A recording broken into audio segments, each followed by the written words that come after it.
explicit and reproducible search strategy. So there are many types of reviews, but today I'll be talking mainly about literature review versus systematic review. So if you see this whole big circle, all types of reviews are in here. There's like scoping review, all sorts of systematic, non-systematic, all sorts of reviews. But systematic review is a more focused review. And then there's also this thing called meta-analysis. And I think that, if I'm not mistaken, I think the purpose of this talk, I guess, is to focus more on literature review, but I'll also be talking a bit about systematic review and how they differ. They are quite, and the process of doing a literature review. And I also incorporate a bit about systematic review just because they kind of overlap and they follow kind of the same process. And this is the hierarchy of evidence. So systematic review is usually the highest. And this is usually what we aim for when we want to do a research project, a systematic review, but it's not always practical because it takes a lot of time. And I'll explain in this next slide why it is so. So literature review is a lot more manageable and systematic review is really laborious. But a review, I just want to emphasize that a review is really extremely important before starting a project, because you really want to know what's out there before you start a project. You don't want to spend years, or even if you're doing a PhD, you want to spend years doing something and then realize that, oh, actually, it's either useless or nobody's interested, or tons of research has been done on that topic and it's no longer interesting or relevant. And knowing what's out there. So Elsevier, it's a Dutch publishing company.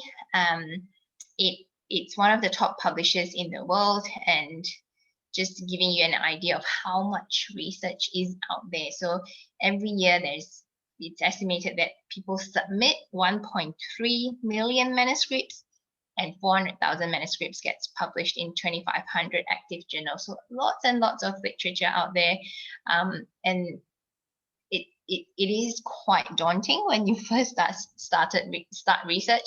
I myself found really daunting. I don't even know like all these different names and jargon, like I didn't know what Elsevier was. But it's really, take it slow, you learn over time. I've spent probably close to 10 years now in research. So I learned a bit. I guess I'm just a bit more experienced than you, and some of you are. Oh, I can't see what it is. Okay. So why do we need to do a review? So to help us gain an understanding of your field of research. So for example, if you want to do a research on, I don't know, malaria, but you don't really know what's out there, and you can't really just go and search for news because you don't get a good understanding of the field that you want. It also helps you identify relevant journals if working on a research project. You gain insight into current trends and identify opportunities. And I guess this is why this is relevant for you, because if you want to do a research project, you want to know what's current and you want to know where are the gaps so that you can fill in the gaps by doing the research that you want to do. And also, if you want to, there's also opportunity for, once you've done a review, you can submit conference abstracts, can publish papers. So conferences like FIP conferences that gets accepted, you get to travel to Seville, which is not happening this year, but hopefully next year. And then also grant proposals. If you're looking into, for example, scholarships, or for example, FIP have different grants. If you want to apply for those grants, then you need to have a solid background of why you want to do a research project. And this is where a review comes in. You need to know what's already out there and what the gaps are. So before you start planning, I cannot emphasize enough the importance of planning. I'm a full-time researcher now. I spend, I think, at least probably 30 or 40% of my time planning. Execution is really important, but planning, I feel like planning is the most important bit. Things to keep in mind, always start with the question, what is it that you want to do? What's the scope of the project?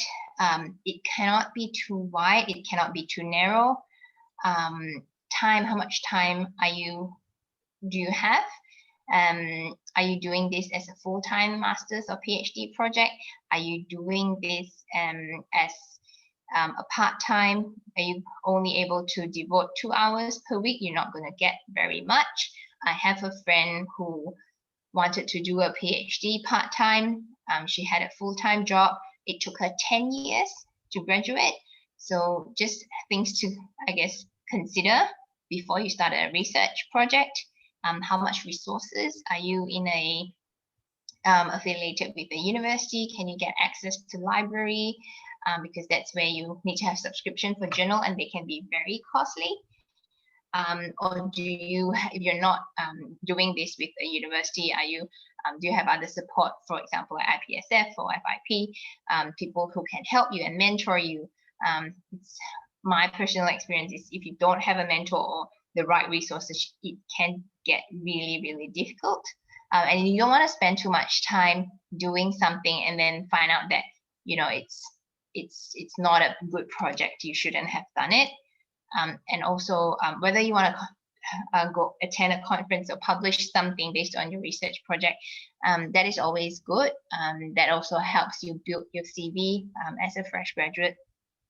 Unless you want to, you know, for example, even if you want to stay in, for example, community pharmacy or hospital pharmacy, it's always really good to do research because there's always something to improve in the pharmacy. Or as a pharmaceutical scientist, like there is always something to improve whatever field we are in. So just some things to consider. And so once you have your question, you know, for example, now I work on medication safety, a lot of trying to improve healthcare and medicines management in nursing homes. So I will then know what my question is. I want to, for example, look at how many people in nursing home gets medication management review in a year. So maybe that's my question. So I want to know, then I have to go, do I want to know only in the Australian setting? Do I want to know in global? So, you know, you just have to think about the, I guess, the breadth and the depth of the topic that you're looking at. So what's the difference between, this is where literature review and systematic review are different, because literature review, it provides only an overview. You don't have to have a protocol, but it is useful to have, and it's not exhaustive or comprehensive, and it sometimes only takes days or weeks to do. Whereas systematic review, it's done according to a fixed plan or system. You need to have a protocol. It's a lot more systematic. So you have to have a question. It has to be focused. There is eligibility criteria. So the method, population design. So it's comprehensive. You have to go through a specific selection and extraction and appraisal, data synthesis, interpretation of results, and writing up. It has to be really comprehensive, reproducible, and transparent. So if you're doing a systematic review, it can take months to years to complete. And so I think that's why I think it depends how much time and resources that you have, whether you want to do a complete review, then go for a systematic review. But if you just want to know enough information to do a research project, then just do a literature review is sufficient. So this is if you're doing, I just put a note here, if you're doing a systematic review, it's always good practice to register your protocol. There is, for example, Prospero, the International Prospective Register of Systematic Reviews. You can use this website to search for any ongoing reviews and register any planned review online. So the purpose of doing this search, or good practice to search and also register your review, is to avoid duplication of systematic reviews, because a systematic review can take a really long time, and you don't want to spend so much time and then realize that somebody has already done it, and just all the months and hours of effort wasted. But although it's quite I guess from my experience, it is quite unlikely and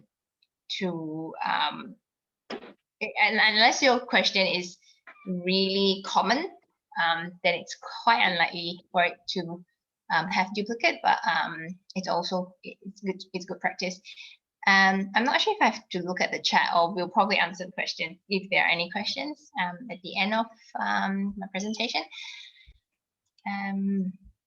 So now I'm getting into like the recipe book of how to do a literature review. And so this is how I feel when I first started learning how to do a literature search. I find it really overwhelming because there are so many things that are out there. But hopefully with practice, you'll learn and become better at knowing what is it that you're looking for and how to look for it. So where to search? There are many databases, electronic databases, according to your topic of interest. So the usual medical ones are like Medline, Embase, Cochrane, SiteInfo. There are also pharmaceutical science specific ones like the International Pharmaceutical Abstracts, IPA. So these are just different databases, and I would like to, I guess, compare it with the analogy of like, sometimes people tell me like, how is it better one versus another? It's really like Instagram, Facebook, Twitter, like how is one better than another? Then they are just all different, but they all have different function, and you find different things in different databases. I would normally start with Medline and Embase. I guess that's like Facebook and Instagram. It's just the most popular ones, and you find the most things from there. You can also find using grey literature especially if you have a topic where it's quite uncommon, a niche area where people haven't had much, that hasn't been much research done. So like dissertations, theses, conference proceedings, national bodies, government reports, books, etc. If you're looking at like clinical trials, if you're interested in like drug trials, whether, like with COVID-19 vaccine, the different vaccinations, some results are not yet published in papers, but they would have been registered in like websites like clinicaltrials.gov, or even like check existing reviews in a similar area for ideas. That's what I like to do usually. So how do you search? It has to be broad but defined. And you can compile a list of terms for each component. So for example, if you want to look at dementia in people with diabetes that have dementia, so you can use phrases that are related or broader or more focused. And this is really quite broad, and it really takes practice. There's only so much I can share today. It gets the actual process really takes practice, and you will get better once you actually start trying to do the search. There is something called thesaurus. It's called, for example, in Medline, they have MESH headings, medical subject headings. It's basically different vocabulary when indexing the articles. And just look at the chat if, okay, those are questions, just in case there are like comments where people say that you can't hear me.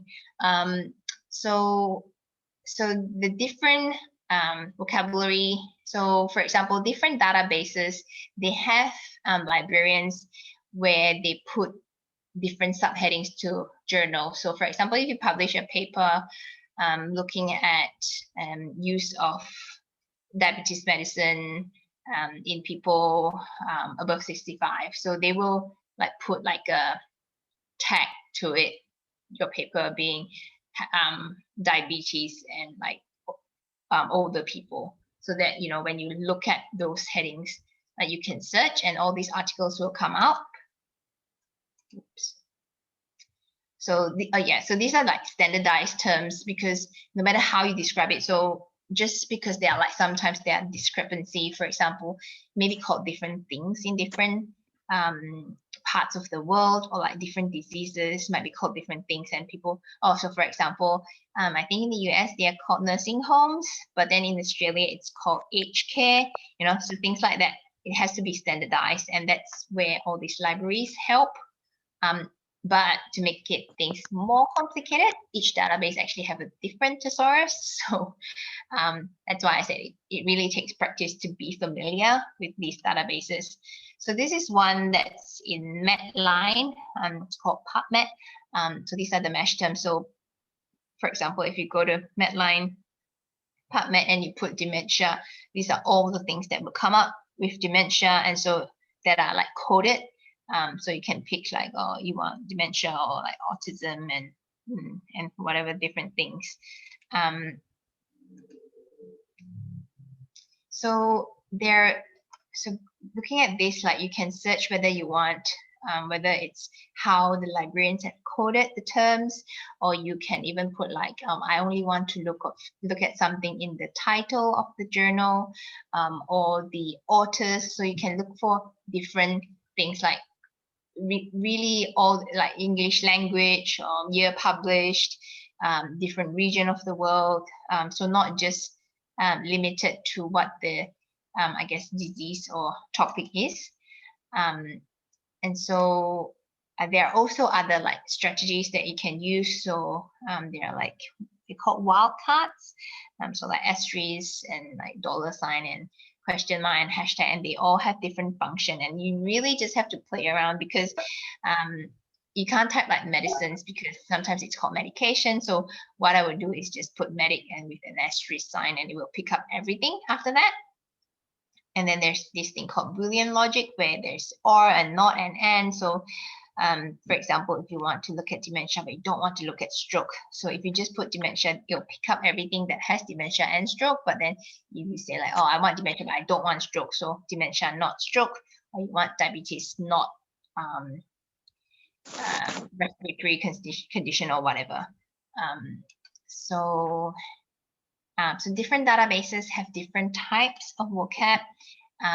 This is where it gets quite complicated. So my recommendation would be start with one database, try to master that first. For example, even the most popular Medline and Embase, they use different indexing system for different studies. And so this is where it gets really tricky. So you need to develop a search strategy for each database. So my suggestion would be just get yourself familiar, if you're not already, with just one database. Once you are very familiar, start playing around with how to use that system, and then go to another database. And my cheat sheet would be, if all else fail and you really don't know how to use those databases, just go to Google Scholar and type whatever it is that you like. And also look for popular articles and relevant articles. For example, in dementia, sometimes, you know, like if you type dementia, something will pop up. Whatever you type, Google gives you everything, right? So for example, if you find this, diagnosis of dementia due to Alzheimer's, and this is what you're looking for, then all these relevant articles pop up, and you can look at these. What I sometimes like to look at is how many times they're cited. So the citation basically means how many other papers have cited this paper. So if it has been really highly cited, for example, this has been cited over 4,000. So it means that the paper is really popular, it's really useful. I would probably want to look at it. So just look at like relevant, I guess, papers that are relevant to what the topic that you are looking for as a starting point. But then don't spend too much time. This is where sometimes you start like going to a rabbit hole, because it's endless. It's like Facebook, or like all this social media. Once you're in it, you spend hours and hours and hours in there, and you never get out. And so you might end up the same. Like I can spend days and days and not find anything, because the more you find, the more things you find, and then you just end up going everywhere. Oops, not sure if I need to click on that. So what if you find a paper that you like, but you don't have access? This is when it's really useful if you're affiliated to a university. I don't know if IPSF has that library. I'm not in the position to answer that question, but if you have, that's really good. If you have like subscription to journals, because a lot of journals are paid subscription and you need to have access to a library, or you can get like hard copies, but again, you need to get it from the library. There is something called interlibrary loan. So for example, if my university don't have access to a paper, but I have access to what is called an interlibrary loan, and so my university can help me get that paper from another university, or online search, or even like contact the author. Sometimes they're just really whatever paper that you find, there will be a list of author with the email address, so just I would just contact them. And very important to save your references, especially if you're doing a systematic review, because the last thing that you want is to collect all the literature and then like not know where you found them. I use programs called EndNote and ReferenceWorks, but I believe all these are paid programs as well. So that could be potentially a barrier. But I think there might be like free referencing softwares out there. Yeah, so just if you're conducting a systematic review, really important to record when you did the search, where you retrieve the information, because for systematic review, you need to report that in the journal itself. So you must record all these. So this is an example of a search log that I just randomly wrote something in here. So the different databases that I searched, different keywords, and then the number of results. Extraction and selection. So so once you've done like a search, you would see that from, for example, in Google Scholar, you get like a list of different papers, but what I would usually do is just do like a quick and dirty like screen of the titles. But if you're doing a systematic review, you have to do like a pilot data extraction form. You have to have like 2 independent people extract the data. And then you have different like methods to collect the information, citation. I won't really go much into detail in this because I think we want to focus more on literature review and not so much on systematic review. So with the extraction, you want to extract enough information that can help you plan your research project, but you don't need to I guess read the entire paper, because especially if you're looking at like 200 papers, you really don't have the time to extract all this information. But yeah, so you don't want to spend too much time extracting those nice to have but not essential detail. I'll skip this one. Oh, okay. Another thing with research and review is that not all published and unpublished literature is rigorous. Just because it's published in a peer-reviewed journal does not mean that it is sound. So again, this is based on experience. Like the more you read, the more you critically analyze a paper, the more I guess experience you'll get, and you will be able to know whether it's a good paper or it's a not so good paper. And so the quality may be used to explain the differences in results. So maybe sometimes you're looking at like a drug trial and you go like, oh, one paper says that it's effective, but the other paper says that it's not. So like, what's the issue? Then you want to look at the quality. Is it the sample size? Is it the dose that they gave? Were they like randomized properly? Was it like double blind? And are the patients paid? Things like that. And so that may explain why the results are different. And so that helps you interpret the findings. And so just don't simply read a paper and go like, oh, the author said this, so that must be right, because sometimes it's not. Like, we're all humans and we make mistakes. And sometimes papers actually get retracted because they either provided like incorrect data inadvertently, or they, maybe they just. So I think there was a paper published many years ago in Nature, which is a really top journal, but then it got retracted because they realized that the results were actually fake. So just keep that in mind. And if conducting a systematic review, there are like all different sorts of like tests that you have to look at, the internal, external validity, and so on.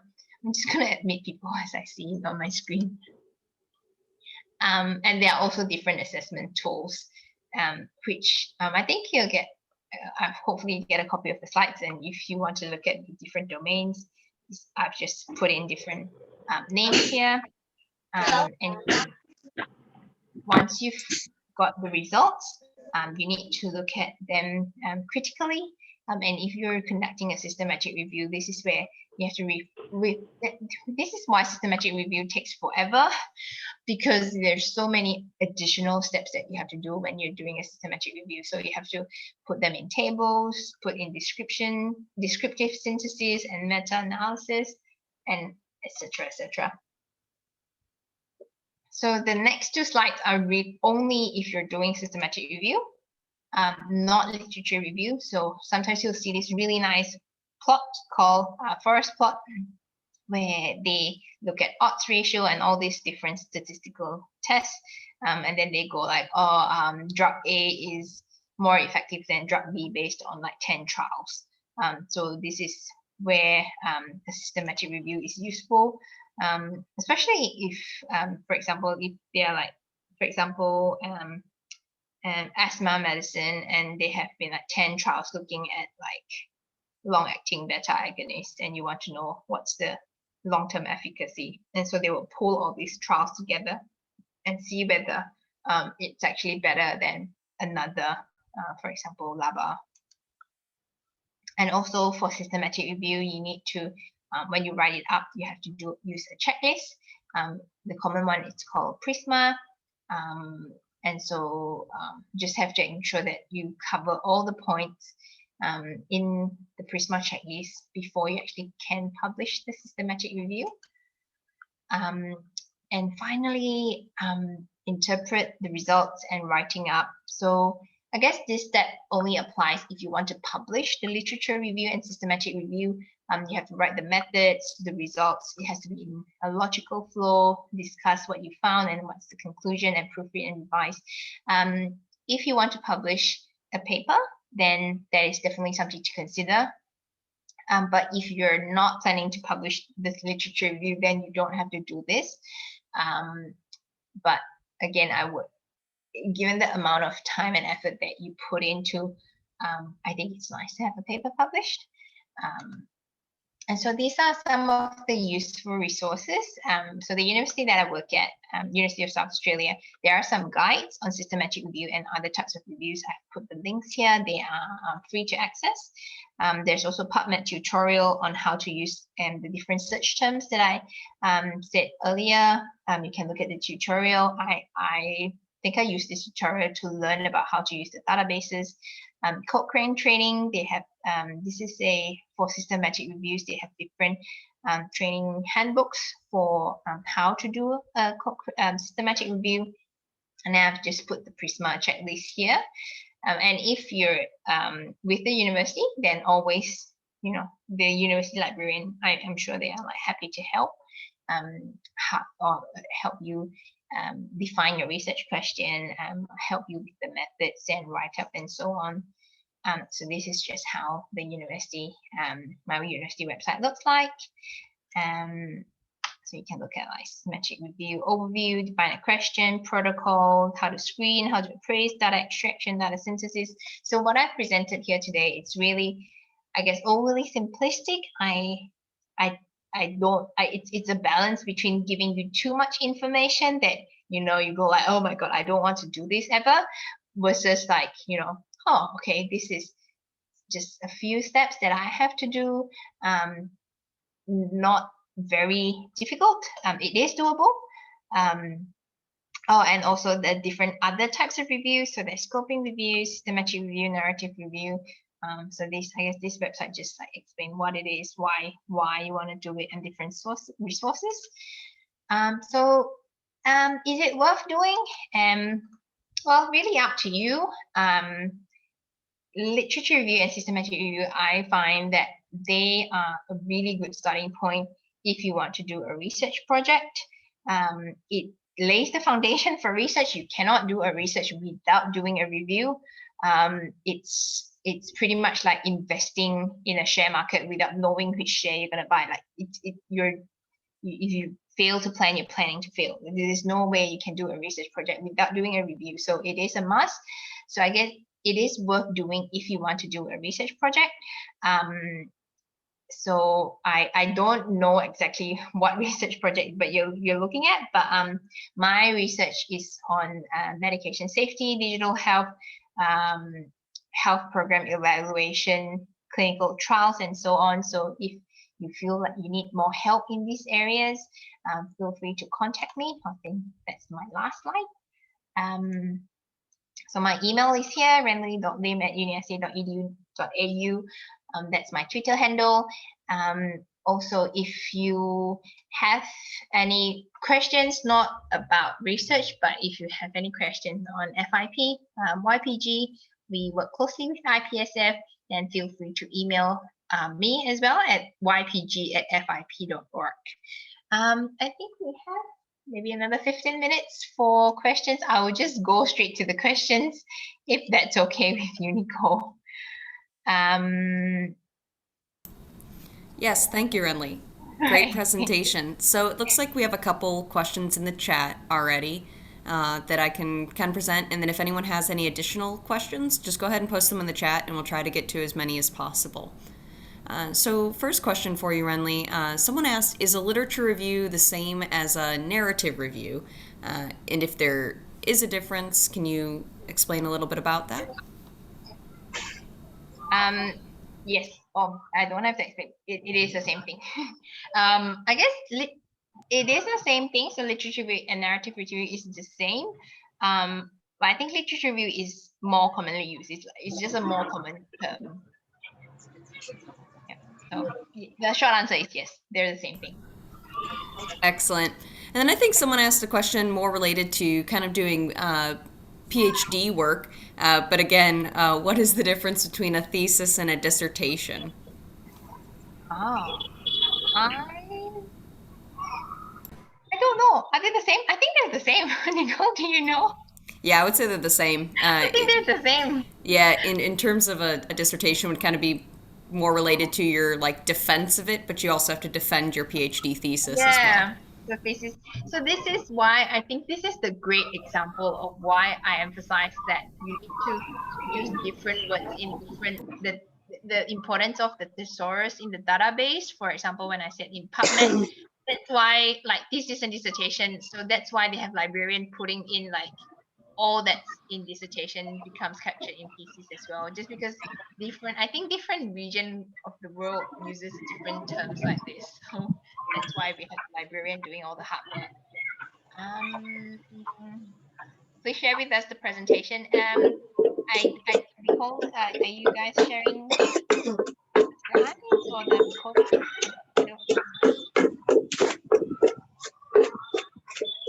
Yes, we can.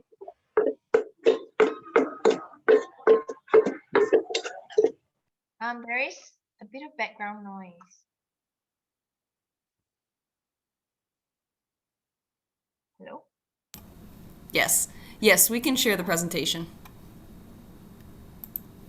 Yep, okay. Is there any database to know if a certain narrative review is ongoing so I can receive? So none that I know of. But I'm thinking how I can help. So people don't normally register a literature review. They only register a systematic review. I guess you can only know those that have already been published via like the databases. Whereas ongoing, I don't think you can. So I think the answer is no. I don't think you can know any narrative review that is ongoing. You can try Prospero to see if there are any similar systematic review, because it sometimes is harder to get to publish a literature review, just because literature reviews sometimes have like opinion in them, the opinion aspect, and so sometimes they prefer people who are like really established, like a professor in like, if they're publishing something on like math or like an equation, they would ask a professor in some, I don't know, some high university to write a review like that. So for normal people like us, we go for systematic review just because it's easier to publish. But literature review is an important component if you're writing a thesis. So sorry, I can't be of more help. I don't know of any database like that. If you don't have access to research, this Sky Hub is, I think it's illegal. Yeah, I think it's illegal. I know of people who go to these resources. It's unethical to go. So, but if you know of, I do not recommend you share these links to people. It's really up to you whether or not you use this link to get the resources. There is a strong push towards open access now, where researchers, we try to publish in open access journals so that everyone can get access to those resources. But yeah, it's like you asking me if is it okay for me to download movie illegally. So I will say no. Can we say that literature review is a minimized? I guess yes, you can say that it is a simpler version of systematic review. Yes, you can say that it's, I wouldn't say it's a minimized systematic review. It's a simpler version of systematic review. It's not as robust, but it is enough depending on how much time that you have. So it's same as review article. Is literature review the same as review article? Literature review is a type of review, but review article can also be a systematic review. So there are many different types of reviews. I think conducting a systematic review requires at least 2 to 3 researchers, but what about literature? Can you rely on one researcher? So yes, systematic review, because there are a lot more processes involved. You need to extract a lot of data. So you need at least 2 to 3 researchers. Literature review, yes, it can be done by one researcher, but it also depends on how broad the topic is. I guess it's quite uncommon that reviews are done by one researcher, but yes, you definitely can. I guess it depends on how much experience you have. You don't want to do a review just blindly, unless you are quite experienced. I certainly have done literature review by myself, but I also get someone to check it.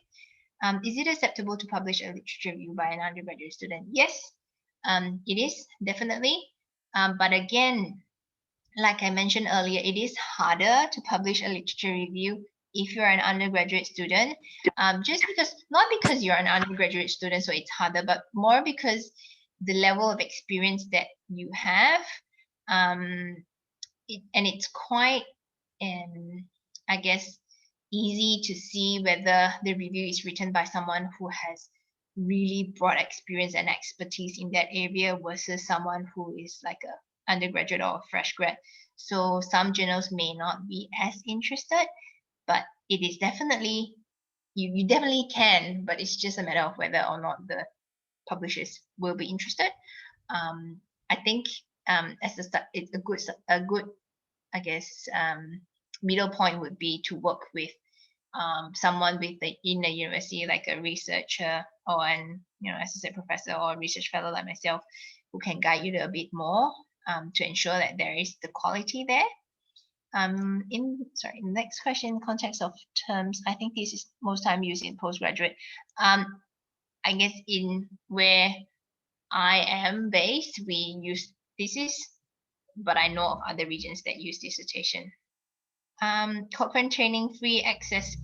Yes, it is free. I don't know if there are any paid components, but all the stuff that I've accessed so far are free. Even the papers and journals are free. For making primary research, can we use data from complex review article? Primary research, no, you cannot use data from review articles. Primary research has to be firsthand. So you collect if you're doing clinical trials, you're collecting blood samples, you're collecting surveys, questionnaires from a patients. If you're doing lab results, you're like doing actual cell culture. So those are called primary research. You can't. It's not something you can get from a book or a paper. Please all fill in the post evaluation form to share your feedback with IPSF. I hopefully hope that this is useful. In which type of research, quantitative or systematic review, preferred to literature review? I think that this is a hard one. Which type of research? Systematic review is preferred for quantitative. With qualitative, I don't think you can do a systematic review just because there are like no like actual numbers. So qualitative research, you would go to literature review. Yeah, I think that's my answer to your question. Thank you so much. Oh, yay. Thank you. Massive thanks to IPSF for organizing such a great webinar. Yep, I am so proud of IPSF and how passionate your members are. And Nicole for waking up at like 4 a.m. What advice would you give to students who want to start their career as a researcher? I know this sounds a bit lame, but where was I? Just do it. Fine, not very useful, I know, but I know after I graduated, I worked as a hospital pharmacist for 2 years, but I just knew that I didn't want to be a hospital pharmacist, and I knew that I didn't want to be a community pharmacy. So I just went to a friend of mine who was doing a master's and said, like, can you recommend me a supervisor? And he recommended me, and then I contacted the supervisor, emailed him. He's a distinguished professor in a university. So I would say just, ask, just start, like, just email someone, send them their CV, and ask whether they want to supervise you as a student. Of course, like, there are a lot of steps involved, but I think there's no harm in asking. There's one good advice if I can give is please do not send a generic email to 100 supervisors. It's so easy for us to know whether it's generic, because I get emails all the time saying, dear Professor Renly, I really love your work in this cell culture in whatever lab and whatever. I'm like, I clearly don't do that type of research. Just don't send me that kind of email, because it just goes to my bin right away. So send, I guess, really tailor your email to that supervisor really well. And then I think you will stand a much better chance of getting accepted. Thank you so much. It was a great session. Thank you. Do you have a LinkedIn account? Yes, I do. Renly Lim. My name is quite uncommon, so I do think that you can find me. Yeah, if you type Renly Lim, I'm pretty sure you can find me. Thank you for your time. Thank you. Oh, thank you so much. Thank you. I'm getting more thank you messages. Thank you so much. Thank you. Oh, thank you.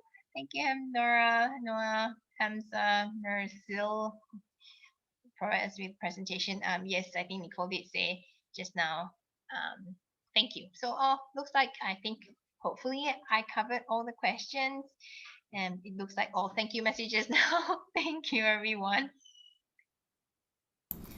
Thank you again, Dr. Lim, and for this wonderful presentation and answering the questions. So thank you everyone for joining, and be sure to join us for the workshop on this topic, and then our upcoming webinars that continue in this series. Thank you so much, everyone. Thank you. Good night. Have a